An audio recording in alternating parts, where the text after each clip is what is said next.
Good morning, ladies. Happy Friday. Hope this message finds you well. It is Friday, the last Friday of the year. Can you believe it? It has been a crazy week, beautiful week. Amen. It was nice. Happy birthday, Jesus. Amen for the reason of the season. And yeah, it was really good. Nice to hear from some of you ladies. I saw all of the cute kids and animals and festivities and lights, and it was really nice to see that everybody, regardless of what season you're in, are choosing to have some joy and rolling with the punches, because that's what life's all about, right? I'm off still today, in the next couple of days, and I go back to the office on Monday.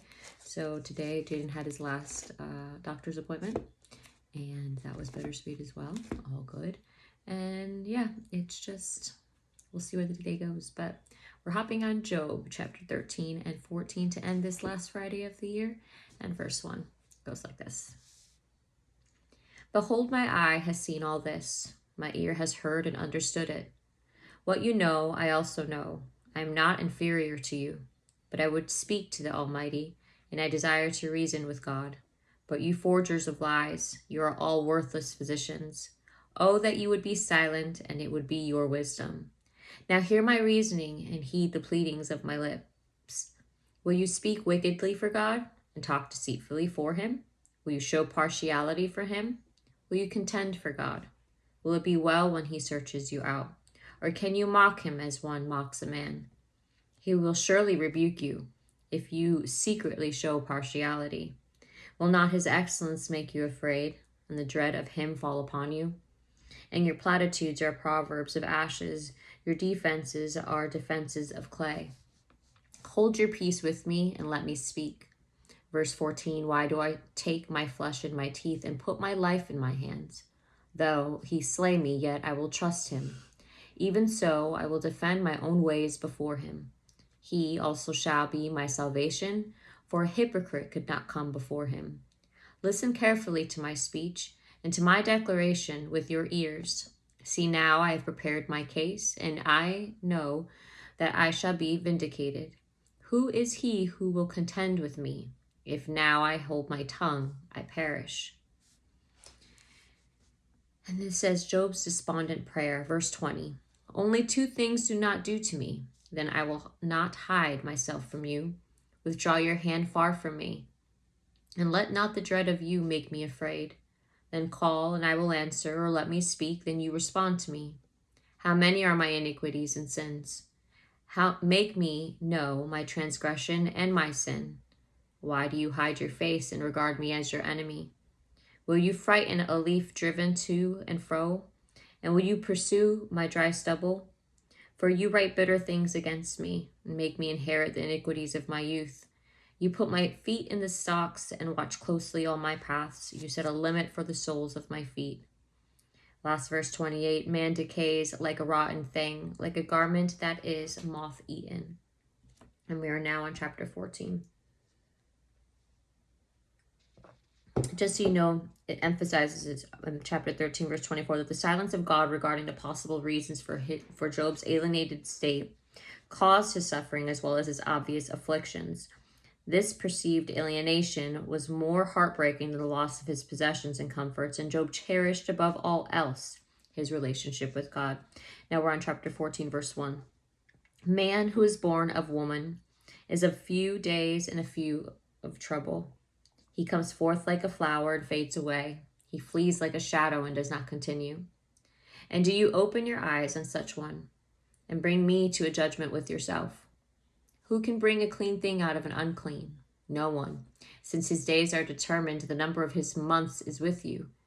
You have anointed his limits so that he cannot pass. Look away from him that he may rest, till like a hired man he finishes his day. For there is hope for a tree, if it is cut down, that it will sprout again, and that its tender shoots will not cease. Though its root may grow old in the earth, and its stump may die in the ground, yet at the scent of water it will bud and bring forth branches like a plant. Verse 10, but man dies and is laid away. Indeed, he breathes his last breath. And where is he? As water disappears from the sea and a river becomes parched and dries up, so man lies down and does not rise. So the heavens are no more. They will not awake nor be aroused from their sleep. Oh, that you would hide me in the grave, that you would conceal me until your wrath is past, that you would appoint me at a set time, and remember me. If a man dies, shall he live again? All the days of my hard service I will wait till my changes come. Till my change comes. Verse 15, you shall call, and I will answer you. You shall desire the work of your hands. For now you number my steps, but do not watch over my sin. My transgression is sealed up in a bag, and you cover my iniquity. But as a mountain falls and crumbles away, and as a rock is moved from its place, as water wears away stones, and as torrents wash away the soil of the earth, so you destroy the hope of man. You prevail forever against him, and he passes on. You change his countenance and send him away. His sons come to honor, and he does not know it. They are brought low, and he does not perceive it. But his flesh will be in pain over it, and his soul will mourn over it. And that is all for today's Bible study. Wow.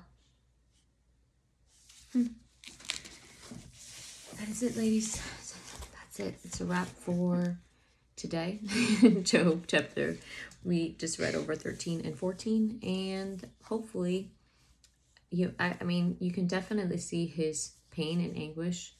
He's trying to, he does very well to die in the flesh, considering his whole entire family was, and everything he loved, and his home obliterated with the exception of his wife. He took it very, very well. We definitely have a lot to learn from Job. However,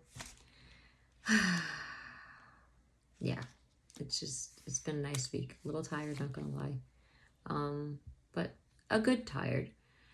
I mean, I didn't have anything crazy happening this week, but it was just nice to spend some quality time with my family, my kids, and do nothing. I absolutely did nothing. And I'm not guilty for that. I'm guilty at all. In my mind, they're tidying up. I did nothing. And that's exactly what I needed. Exactly what the doctor ordered. So, all good. I have this weekend. Kids go home Sunday. And yeah, it's going to be back to the grind. And it's all good because I look forward to 2025. I'm not a person that thinks about or stays limit on the past. Got to keep moving forward, and it's just what choice, what decision, what chess play will we be doing? That's the question. So yeah, I hope you have a blessed weekend, and see you Monday. Talk to you soon.